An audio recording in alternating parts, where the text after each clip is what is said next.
오늘 마가복음 세 번째 시간입니다. 이렇게 승리하라, 이런 제목으로 말씀을 나누려고 하는데요. 이 마가복음은 AD 60년경에 기록되었다고 추정됩니다. 사복음서 중에 제일 먼저 기록이 됐어요. 마가가 하나님을 향해서 이 마가복음을 쓸 때의 상황은 굉장히 어려울 때입니다. 이스라엘 백성들이 카타콤을 만들어서 그 지하동굴로 들어갈 때입니다. 왜냐하면 로마의 압제가 가장 잔인하게 기독교인들을 죽이기 때문에 그때에 하나님께서 어려움을 당하는 이스라엘 백성들에게 이 마가복음을 쓰셨어요. 너희가 지금 어려움을 당하는데 이 마가복음을 통해서 너희가 지금 이 어려운 상황을 어떻게 이겨내고 승리할 수 있을까? 이게 어떻게 보면 이 마가복음을 통한 하나님의 은혜입니다. 그래서 보면 이 마가복음은 처음 시작부터 좀 다르죠. 네, 처음 시작부터 다릅니다. 1절에 보면 하나님의 아들 예수 그리스도의 복음의 시작이라, 그렇게 되어 있어요. 그러니까 마태나 누가복음에 보면 예수님의 탄생의 기원부터 시작하는가 하면 마가복음은 그게 아니라 예수 그리스도의 이 땅에 오심을 통하여 복음이 시작되었다. 네, 복음이 시작됐다. 이 복음은 유앙겔리온, 복된 소식. 우리에게 복된 소식이 왔는데 그게 예수 그리스도다. 이것을 우리에게 이야기하는 겁니다. 지난주에는 그래서 예수님께서 세례받는 장면을 우리가 보게 되었습니다. 예수님이 왜 세례를 받으셨습니까? 그 당시에 이 세례의 목적은 회개하라, 천국이 가까웠다. 회개의 목적을 가지고 있었어요. 너희가 지금 죄를 지었다. 너희는 죄인이다. 회개해야 된다. 그런데 예수님은 이 땅에 오실 때 죄인으로 오시지 않았어요. 세례 받으실 필요가 없었는데 불구하고 세례 받으신 이유는 인생들이 어떻게 이 죄를 회개하고 나아가야 되는가에 대한 분명한 뜻을 예수님께서 깨닫게 하시기 위해 세례를 받으신 거예요. 세례 요한을 통해 세례를 받으시고 세 가지 역사가 일어났죠. 하늘이 열리고 성령이 비둘기같이 임하고 하늘에서 사랑하는 내 아들이라, 이렇게 하면서 예수님의 공생애의 시작이 되어진 겁니다. 예수님께서는 이 땅에 오셔서 하늘이 열리면서 성경에 보니까 아브라함은 하늘이 열리면서 하나님의 약속을 받습니다. 내가 너와 언약하고 내가 그 약속을 이루겠다. 인간의 편에서 보게 되면 하나님은 수없이 우리에게 약속을 하지만 우리가 그 약속을 잃어버리고 그 약속을 외면하게 되는 거죠. 그러나 하나님의 성실하심은 오늘도 잃어버렸던 하나님과의 약속을 깨닫게 하실 줄 믿습니다. 우리가 아브라함을 보면서 또 야곱을 보면서 깨닫는 것이 무엇이냐면 그들이 뛰어났기 때문에 이루어진 것이 아니라 하나님께서 그들의 삶을 책임져 주셔서 그들은 외면하고 곁길로 가고 잘못된 판단을 하지만 하나님이 그들을 선하게 인도하심을 통해 그 역사를 이루어 가셨던 것을 깨닫게 됩니다. 아브라함도 마찬가지죠. 하늘이 열렸다는 것은 오늘 우리 가운데에도 하나님이 이 땅에 우리를 보내신 목적을 깨닫게 하는 겁니다. 왜 이 땅에 우리를 보내셨습니까? 연우를 왜 이 땅에 보내게 하셨을까? 목적이 있죠. 네. 그리고 목적을 하나님이 주심으로 끝나는 것이 아니라 그 목적을 통해 하나님이 약속하시고 그 약속 하나하나를 하나님이 성실하게 이루어 가시는 줄 믿습니다. 깨닫게 하시는 거예요. 그러나 그 일들을 우리의 힘으로 감당하지 못하기 때문에 보혜사 성령을 보내주셨어요. 제자들이 아무리 예수님과 3년 동안 같이 함께 살았지만 예수님이 죽고 난 후에 제자들은 벌벌 떨었어요. 또 예루살렘을 떠나게 됐죠. 그때 3일 만에 부활한 예수님께서 처음으로 제자들에게 다가가셨어요? 제자들은 유령인 줄 알았습니다. 그렇지만 예수님은 말씀대로 부활하셨고요. 40일 동안 그들과 함께 하셨고 그들에게 말씀하셨죠. 마가다락방에서 기다리라. 내가 너희에게 성령을 보내주겠다. 부어주겠다. 그 성령은 마가의 다락방 120문도에게 임했고요. 그렇게 벌벌 떨면서 세상을 두려워했던 제자들이 성령의 은혜를 입은 후에 어떻게 해요? 목숨을 버리고 그 다음에 순교를 하고 또 그들의 설교 한 번이 3,000명, 5,000명을 변화시킬 수 있는 능력의 역사가 임하게 됩니다. 우리에게도 마찬가지입니다. 오늘 우리에게 하나님이 사명을 주셨어요. 부르신 소명이 있어요. 목적이 있습니다. 내 힘으로 하라고 하는 것이 아닙니다. 성령 하나님의 능력으로 그 일을 감당하기를 원합니다. 그러기 위해서는 하나님을 의지해야 된다. 하나님을 의지해야 된다. 우리가 하나님을 섬기는 하나하나 일을 가지고도 우리가 내 힘으로 하는 것이 아니라는 것을 깨닫게 되어줄 때 참된 은혜가 우리 가운데 임할 수 있습니다. 그럼을 통하여 우리에게 하나님께서 깨닫게 하시고 이제 우리의 시작이 이루어지게 됩니다. 오늘 그 시작이 이루어질 때에 마가복음에는 이 예수님의 시험의 문제를 굉장히 짧게 2절로 축소해 놨어요. 그런데 우리가 오늘은 마태복음 같이 공유할 수 있는 마태복음을 우리가 보면서 나누려고 합니다. 마태복음 4장인데요. 읽지는 않겠습니다. 1절부터 11절까지 말씀이에요. 잘 알고 있는 내용입니다. 예수님께서 광야에 이끌어 가셨어요. 사단이요. 그리고 이 사단이 예수님을 3가지 시험을 하게 됩니다. 예수님께서 공생애를 시작하면서 처음으로 갔던 곳. 오늘은 우리가 원래 이 설교를 보면 어디에 집중을 합니까? 시험의 내용에 집중을 하잖아요. 네, 오늘은 조금 다른 시각 속에서 장소에 한번 집중을 해보도록 할게요. 네, 오늘 처음으로 간 것이 광야입니다. 우리가 광야를 떠올릴 때에 우리에게 처음으로 떠올리는 곳이 어디입니까? 430년 동안 종살이를 하고 그들이 출애굽하게 됩니다. 이스라엘 백성들은 출애굽하면서 큰 축제를 벌이게 되죠. 왜냐하면 430년의 종살이를 끝내게 되는 거예요. 하나님의 놀라운 역사를 통하여 그들이 춤을 추며 나옵니다. 그러다가 제일 처음으로 나왔던 것이 홍해의 가로막힘을 경험하게 되고 거기서 그들은 또 다시 실망과 좌절하게 돼요. 그러나 하나님께서는 모세를 통하여 홍해를 갈라주셨어요. 그것을 히브리서 기자는 이렇게 설명을 했어요. 홍해를 건너서 이제 가나안으로 나오는 이스라엘 백성을 이렇게 표현했습니다. 이스라엘 쪽에서 바라볼 때에는 세상 가운데 저 어두움 가운데 억압 가운데 있었던 애굽이라는 곳에서 바다를 건너서 이곳으로 변화되어서 새 생명으로 나옵니다. 바다에서 사람들이 생명을 얻고 나옵니다. 이것을 히브리서 기자는 세례의 표현으로 사용했어요. 이스라엘 백성들이 홍해를 건너서 이제 약속의 땅으로 가는데 그 약속의 땅으로 가는 과정 속에 광야를 거치게 됩니다. 하나님이 세례를 받고 공생애를 시작하는 예수님, 또 우리에게도 마찬가지입니다.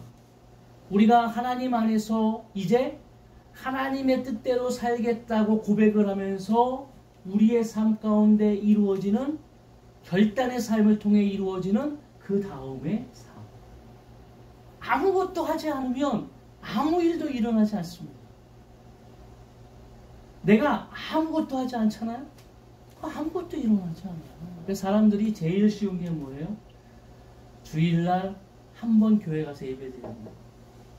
그것도 어려울 수도 있지만 네. 왜요? 그냥 교회만 갔다가 딱 오면 되죠. 이 현대인이 가장 원하는 겁니다. 묻는 것도 싫어요. 교회에서 관심을 갖고. 그러니까 이것도 참 힘들어요. 어떤 사람은 왜 교회를 갔는데 관심이 없냐. 요즘 교회는 사랑이 없다 이렇게 얘기해요.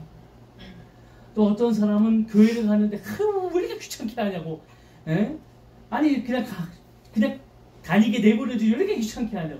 사람마다 이걸 어떻게 다 할 수가 있어.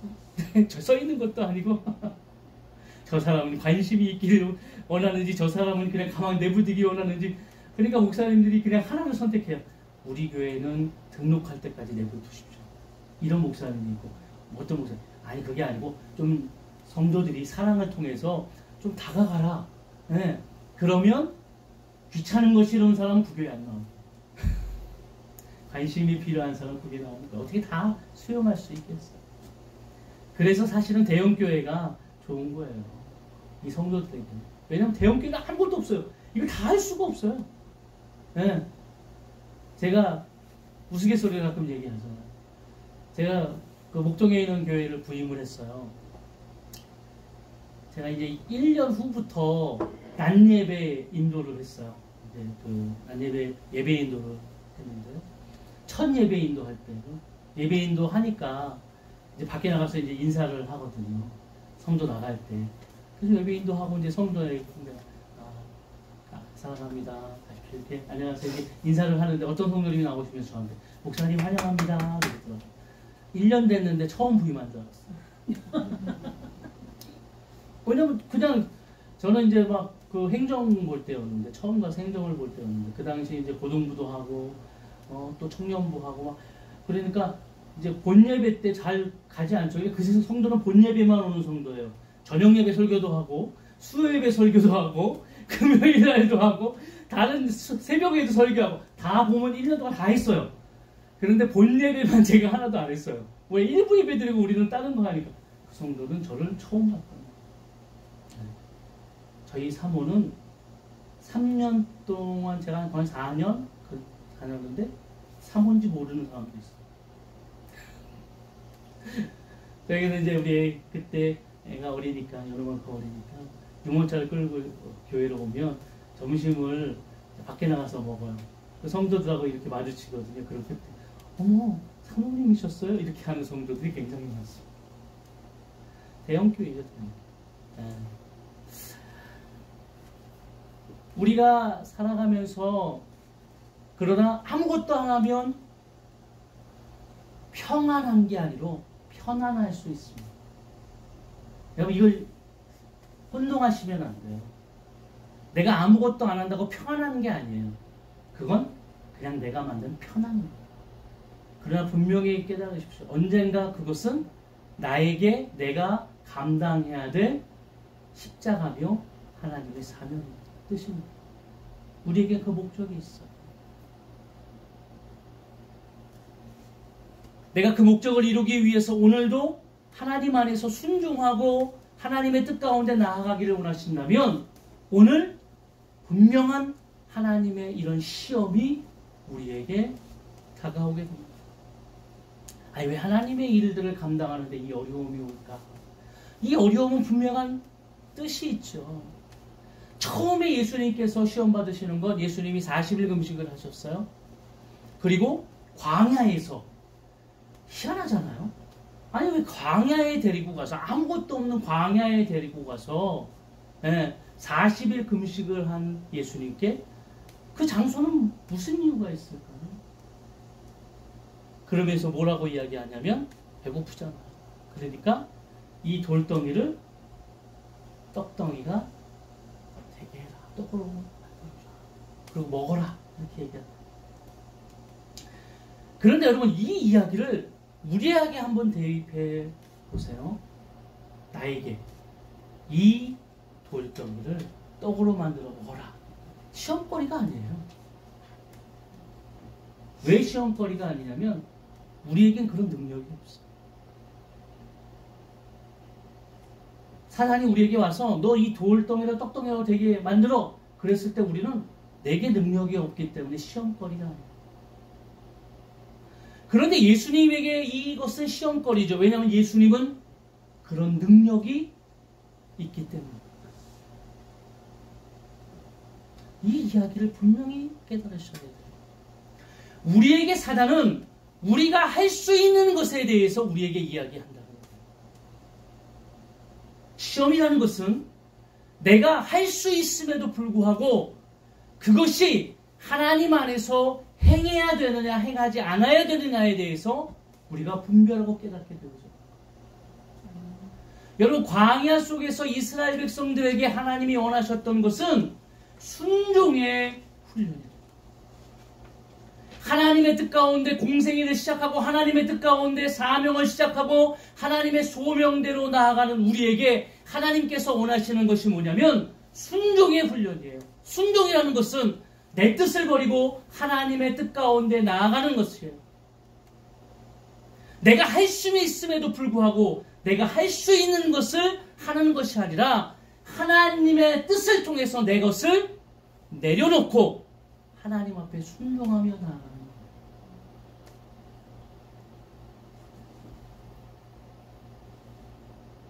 여러분, 이런 시험이 우리에게 분명히 다가옵니다. 언제요? 광야 같은 삶에 이루어지는 거예요. 너무 힘들고 너무 어렵고 아무것도 없는데 말이죠. 하나의 소망처럼 하나의 한줌처럼 내게 할 수 있는 요나가 하나님 안에서 너는 니느웨에 가서 그 섬 사람들을 구원하라 그랬을 때 이 성경은 참 타이밍 좋게요. 부둣가에 갔을 때 니느웨로 가는 배가 먼저 보이는 게 아니라 반대인 다시스로 가는 배가 딱 서 있어요. 우리는 그때 뭐라고 이야기하죠? 아싸, 이게 하나님의 뜻이야? 라고 이야기합니다. 내가 할 수 있는 것을 내려놓고 하나님의 뜻을 순종하는 것이 하나님의 뜻입니다. 내가 하나님 앞에 지금 나아가야 되고 하나님 앞에 쓰임받아야 되고 하나님의 뜻대로 말씀대로 나아가기 원해서는 내 것을 내려놔야 됩니다. 근데 그 시험은 내가 할 수 없는 것이 아니에요. 얼마든지 내가 할 수 있는 것. 그러니까 시험이 되는 거죠. 내가 뭘 해야 될까? 두 개를 쥐고 오늘도 고민하게 됩니다. 내가 어느 쪽으로 가야 될까? 내가 무엇을 하며 나아가야 될까? 그런데 분명히 깨달으십시오. 이 광야에서는 내 것을 내려놓으십시오. 그리고 하나님의 것으로 순종하십시오. 그때 우리는 이 시험을 이길 수 있습니다. 두 번째로 시험 맞는 곳은 성전 꼭대기입니다. 5절 말씀에 이에 마귀가 예수를 거룩한 성으로 데려다가 성전 꼭대기에 세우고 이에 이르되 내가 만일 하나님의 아들이어든 뛰어내리라 기록되었을 때 그가 너를 위하여 그의 사자들을 명하리니 그들이 손으로 너를 받들어 발이 돌에 부딪히지 않게 하리로다 하였느니라. 이 말은 시편 91편에 나온 말을 인용한 거예요. 마귀가 하나님의 말씀을 그대로 인용한 거예요. 그런데 여기서 중요한 것은 뭐냐면 이 장소가 성전 꼭대기에서 이루어진다는 거예요. 여러분, 성전은 하나님께 예배하는 곳입니다. 그리고 성전은 어떤 곳이냐면 거룩한 곳이고요. 성전은 가장 겸손하고 낮은 자들이 모인 곳이라고 우리는 알고 있습니다. 그렇게 알고 계시나요? 그런데요, 하나님의 성전 꼭대기에서 마귀가 이 일을 하는 거예요. 왜 성전에서 이 일이 이루어지고 있을까요? 우리가 하나님의 교회를 바라볼 때에요, 이 하나님의 교회는 조직이 분명히 있습니다. 교회에 가면은 조직도가 있어요. 담임 목사님, 그리고 이제 장로님들, 그 다음 권사님, 뭐 안수 집사님, 그 밑에 집사님, 권찰님, 뭐 이게 쭉 조직도를 쭉 해요. 그래서 요람이나 뭐 일람표 보면 쫙 나오잖아요. 근데 이것은 세상의 조직이나 기업 같지 않죠. 거꾸로 된다고 가르쳐요. 제가 신대 가서 공부를 할 때도 교회는 세상과 반대로 돼야 된다. 그래서 은혜를 받은 사람일수록 뭘 해야 되냐면 고개를 더 바짝 숙여요. 그러니까 제일 많이 고개를 숙여야 될 부리가 어디예요? 목사님. 그 다음 장로님. 이렇게 돼야 되죠. 제일 높은, 고개를 안 숙이고 제일 높은 게 누구 어디예요? 네. 평신도. 그치, 평신도. 주일학교 어린이가 제일 높죠. 네. 그런데 보세요. 우리가 그렇게 배웁니다. 그게 교회의 어떻게 보면 상황이에요. 하나님의 말씀을 깨닫고. 자, 우리 한국교회나 우리가 바라보고 있는 교회를 봅시다. 그렇습니까?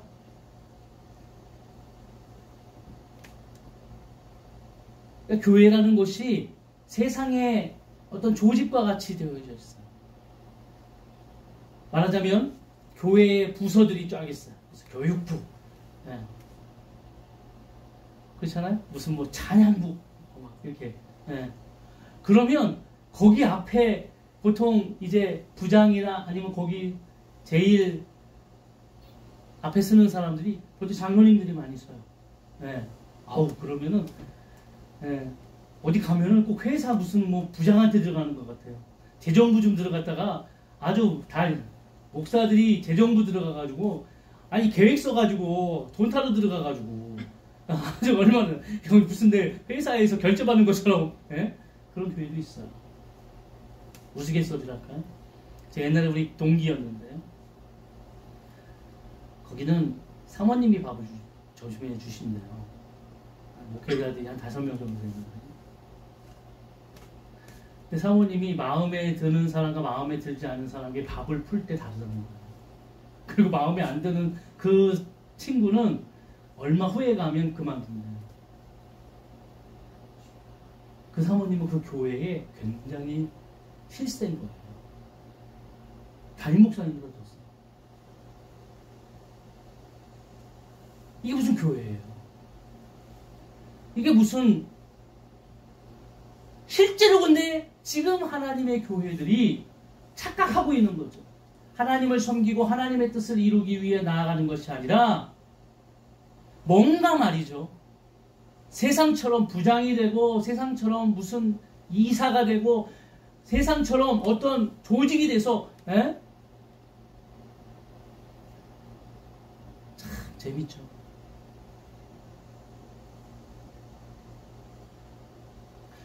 예수님을 생전 꼭대기에 세우고 그 시험을 한 이유는 얼마나 교회가 세속적으로 변하고 세속된 교회들이 얼마나 저 세상과 같이 잘못되고 교만하고 어리석은 이 일들을 감당하는지를 보여줍니다.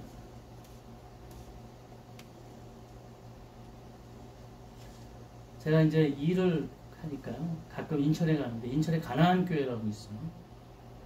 제가 그 교회를 가면서 이렇게 지나가면서 그 교회는 근데 뭐 성도 예배를 지금 대면을 못 드리니까 이렇게 해놓고 교회 맨 입구에다가 냉장고를 갖다 놨어요. 냉장고가 2대가 서 있어요. 그리고 거기는 생수가 가득 들어있어요. 그리고 그 앞에 현수막이 들어있어요. 누구든지 목마르신 분들은 가져다 드십시오. 그리고 성경 구절이 하나 있어요. 제가 거기 지날 때마다 참 저 교회는 뭐 저게 지금 얼마나 될지 잘 모르겠어요. 그러니까 어떤 분들 진짜 이렇게 뭐 택배 하시는 분들 뭐 하시는 분들 이렇게 하나씩 빼서 드시더라고요. 네. 보면서 참 감사하다. 교회가 저런 일들을 감당해야 됩니다. 지금 이 비대면 예배 때 광화문에서 예배드리고 하지 말라고 하는데도 저는 모르겠어요. 제 생각으로는 그것이 아니라고 생각해요.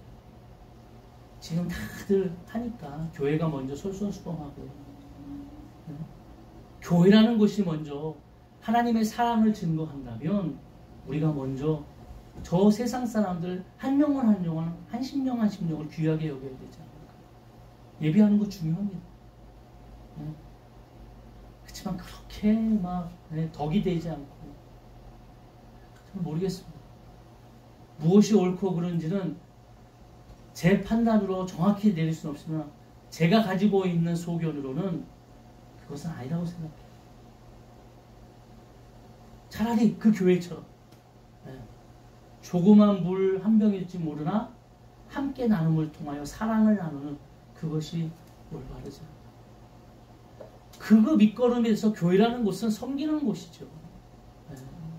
목사라는 것은 단에 섰을 때 하나님께 위임을 받는 겁니다. 저는 지금도 계속 되뇌요.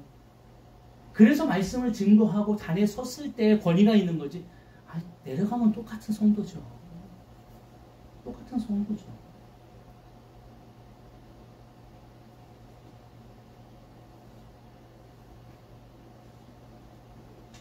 그러면서 이곳에서 이루어지는 거죠.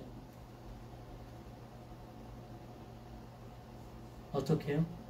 하나님의 말씀을 듣는 자, 하나님의 말씀을 깨닫는 자들이 그것을 이용해서 이것이 하나님의 것이냐?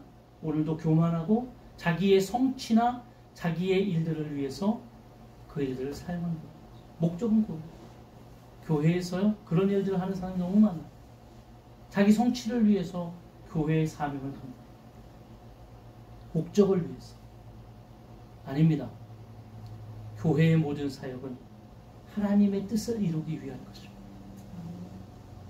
복음을 위한 것이고 하나님의 말씀과 하나님의 계획을 하나님의 나라가 확장되어지기를 위해 사용되어지는 줄 믿습니다. 마지막으로 세 번째 시험은 산꼭대기에 올라가서 시험하는 겁니다. 나에게 경배하라. 그러면 내게 보여준 모든 것을 다 주겠다. 라라랜드라는 영화가 있습니다. 보셨나요? 네. 거기에 아주 멋있는 장면이 나오는데 저희 두 주인공이 춤을 추면서 막 노래를 하면서 LA의 전경을 쫙 바라보는 곳이 있어요. 그 천문대라고 그러더라고요. 네. 근데 이제 얼마 전에 다른 프로그램에서 그 LA MBC 그 아메리카에서 근무하는 기자예요. 여자 기자인데 그 기자가 자기 일상 속에서 제가 제일 좋아하는 곳이에요라고 그 이제 소개한 곳이 그 라라랜드를 찍은 그 천문대인데 이거 멋있더라고요. 네. 거기도 멋있고 딱 LA 시내가 쫙 보이는데 되게 멋있어. 그런 데 가가지고 쫙 보이지 정말 멋있지. 나한테 경배만 하면 어떻게 하시겠어요? 이 시험은 오늘 우리에게 가치에 대한 시험이죠. 가장 높은 곳에서 어제 가장 높은 곳에서 내가 가장 높다고 생각하는 곳에서 삼성의 가장 높은 곳인가요? 아니면 명예의 가장 높은 곳인가요? 우리에게 이야기하는 것. 나에게 굴복만 내가 너에게 이것을 다 줘. 여러분 오늘 시험 중에요. 4절 말씀, 우리 4장 4절 말씀 한번 볼까요? 첫 번째 시험인데 예수님께서 대답하신 내용이에요. 마태복음 4장 4절입니다. 한번 읽어볼까요? 예수께서 대답하여 이르시되 기록되었을 때 사람이 떡으로만 살 것이 아니요 하나님의 입으로부터 나오는 모든 말씀으로 것이니라 하였노라. 여기서 굉장히 중요한 단어가 나와요. 뭐냐면 만입니다. 만. 네. 떡으로만 살 것이 아니요. 이 말은 떡으로 어떻게 한다고? 떡으로 살아야 된다. 그런데 떡으로만 살면 안 된다. 이해하셨어요? 하나님이 우리에게 우리가 그 내용이 있잖아요.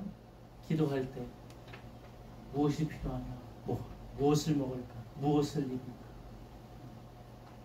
이거는 이방인들이 구하는 것이다. 그런데 거기 뭐라고 되어 있어요? 너희 하나님이 너희가 무엇이 필요한지를 알고 계시다고요? 모르고 계시다고요? 알고 있다. 그러나 먼저 그 나라와 그 의를 구하라. 그리하면 이 모든 것이 중요해요. 이 모든 것을 너희에게 더하시리라. 이 모든 것이 뭐죠? 너희가 필요로 하는 너희에게 무엇을 입어야 되는지 무엇을 먹어야 되는가 하는 문제에 대한 이야기. 떡으로만 이 말은 너희에게 그것이 필요한지 알아야 그렇게 살아야 되는 거예요. 우리는 돈이 있어야 살고요. 돈을 벌어야 살고요. 그런데 떡으로만이라는 이 만자는 그것이 목적이 아니다. 그것이 필요하지만 그것이 목적이 되어서는 안 돼. 그것이 목적이 되는 순간 우리는 어떤 가치가 이루어지게 되냐면 높은 곳을 바라보면서 나아가게 되죠. 떡으로 살기 위해서 나아가는 삶이 되어지는 거예요. 어디를 바라봐요? 제일 꼭대기죠. 모든 사람들이 성공을 바라봅니다. 성공을 위해서 오늘도 끊임없이 나아가는 거예요. 제일 꼭대기를 보죠. 나도 저 자리에 앉고 싶어. 응? 요즘 애들이 조금만 하면은 애들 이야기 속에 그렇죠. 자기 갖고 싶은 거 하고 싶은 거 다 해야 되니까 애들이 나도 이건희 삼성 회장 아들이 되었어야 되는데 손자가 됐어야 되는데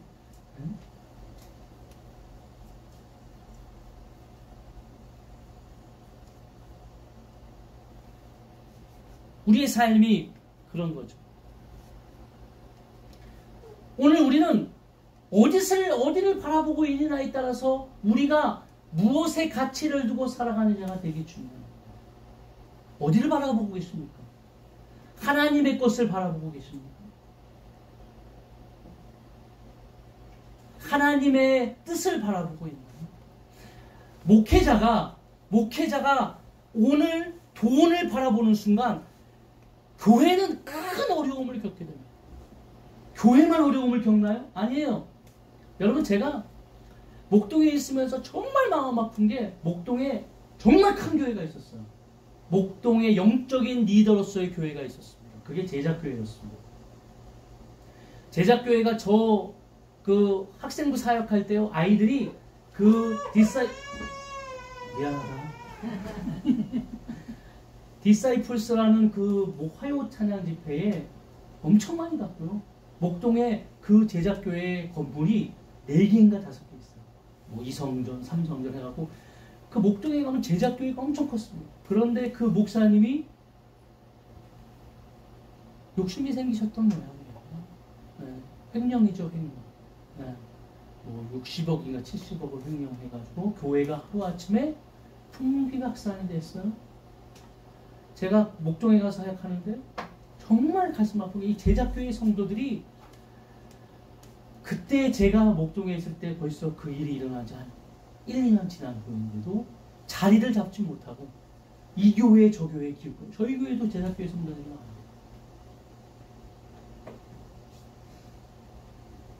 목동에 어떻게 보면 또 목동뿐만 아니라 어떤 서울에 어떻게 보면 정말 청년들에게 중심이 되었던 그 교회가 한 사람의 잘못된 약속을 통하여 통일했습니다.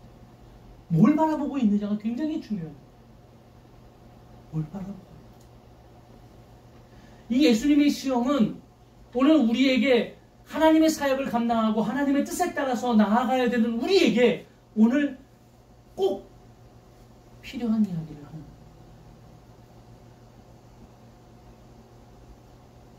광야에서의 시험은 너희가 힘들고 어려울 때 너희에게 주어지는 2가지, 3가지, 4가지의 근데 너희가 할 수 있는 것을 바라보지 말아라.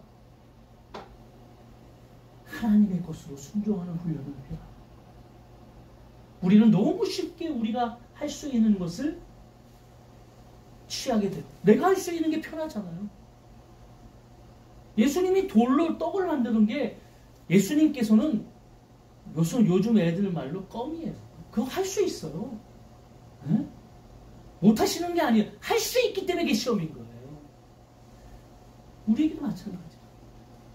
성전 꼭대기에서 오늘 우리가 다니고 있는 교회의 꼭대기에서 우리는 그 꼭대기를 향해서 더 높이 내 성공과 목적을 위해 오늘도 교회에서 사역을 감당하는 사람이 너무 많아요. 그래서 말이죠. 뭐가 이루어지나요? 교회에서 상처 주고 교회에서 너무 많은 사람들이 교회에서 어려움을 당합니다. 교회가 가지고 있는 문제. 목사부터 장로, 안수집사, 권사. 그래서 여러분들 교회 사역자들, 재직들 훈련할 때 제일 먼저 하는 훈련이 뭐냐면 겸손입니다. 겸손, 낮아지는. 이건 교회라는 곳은 세상이 아닙니다. 세상과 같지 않습니다. 우리는 겸손하게 섬겨야 됩니다. 마지막으로요, 성경 꼭두 무엇을 바라보고 나갈 것이다. 어떤 가치관으로 나갈 것이냐가 중요합니다.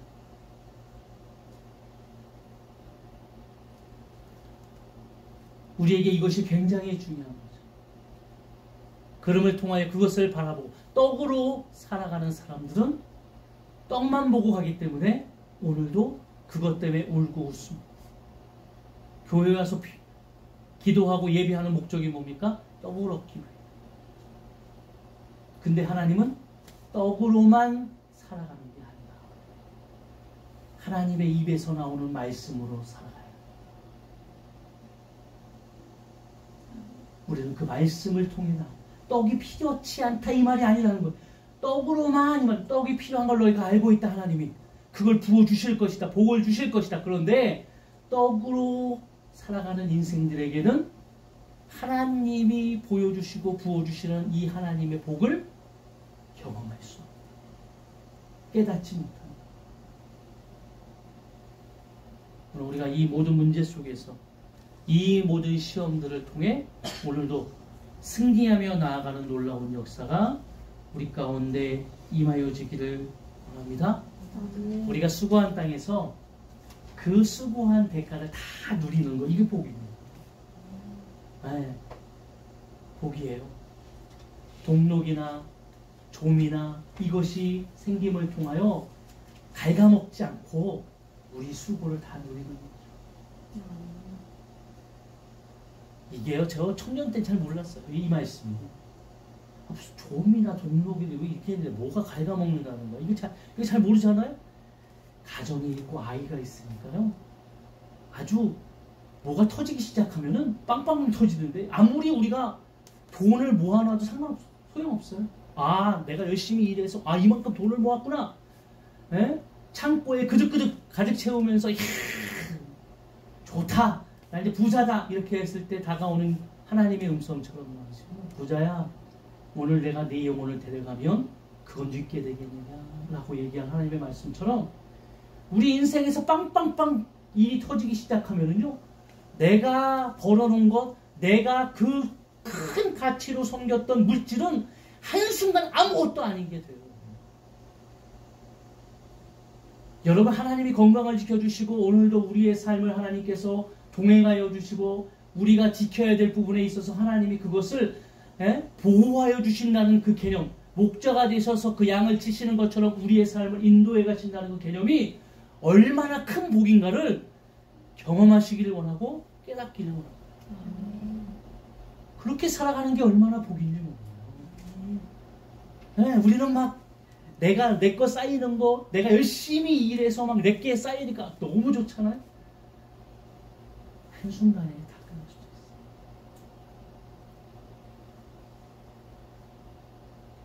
건강을 하나님이 우리에게 주시고 우리의 삶을 보호하여 주시고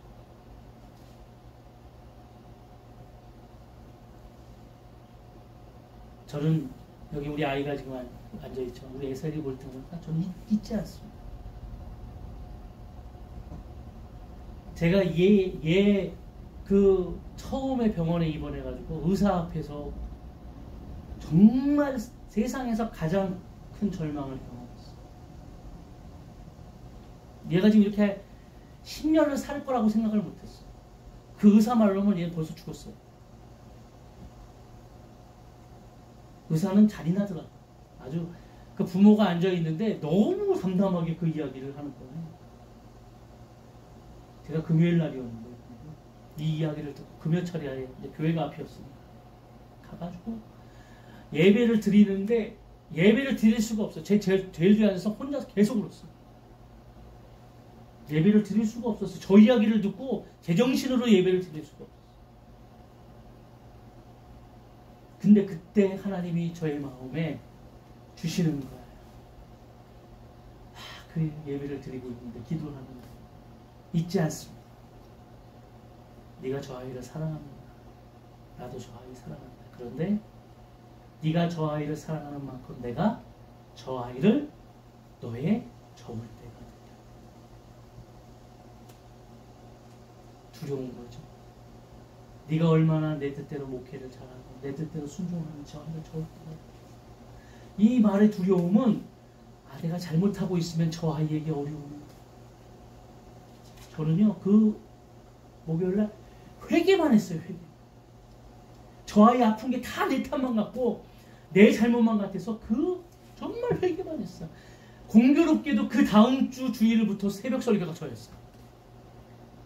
하나님이 그렇게 만드시기로. 애를 입원시켜놓고 그 날이 금요철이었고요. 토요일 지나고 주일부터 제가 주일 새벽 설교였어요. 제 수술실에 들어갔는데요. 거긴 수술실 앞에가 이렇게 마당으로 되어 있거든요. 얘 수술실 SNS를 보내고 그 마당에서 저는 수술실도 볼 수가 없어갖고 저 한켠에서 벽 보면서 기도했어요. 이 부모의 마음을 모르는 거예요. 뭐라고 기도했겠어요? 내가 아프게 살겠다. 저 아이, 저 조그만 아이, 내가 아픈 게 낫겠다. 이 기도예요. 그래도 감사하잖아요. 너무나. 가끔에서 깜짝깜짝 놀라요. 저 아이를 하나님이 저렇게, 저는 새 생명을 주셨다고 생각해요. 감사하죠. 저 아이가 만약에 그 의사 말대로 됐다면 저는 지금 목회할 수 있을까요? 의사 말대로 말이죠. 저희 사모는 제정신으로 저렇게 앉아가지고 지금 할 수 있을까요? 하나님이 지켜주시는 거예요. 하나님이 지켜주시는 거예요. 저 아이도 하나님이 지켜주셔야 돼요. 오늘 우리 가운데 주시는 그 놀라운 하나님의 역사와 뜻을 이렇게 승리하라. 이렇게 승리하시기를 원합니다. 아멘. 깨달으시고 나아가시기를 원합니다. 아멘. 우리 시간에 결단하면서 우리 시선 찬양하겠습니다. 내게로부터 눈을 들어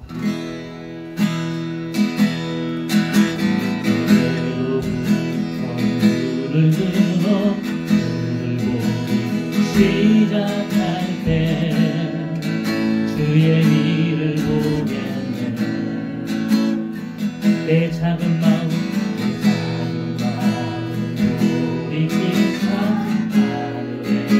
우게 하네. 주님을 볼 때 모든 시선을 주님께 드리고 살아계신 하나님을 느낄 때 내 삶은 주의 역사가 되고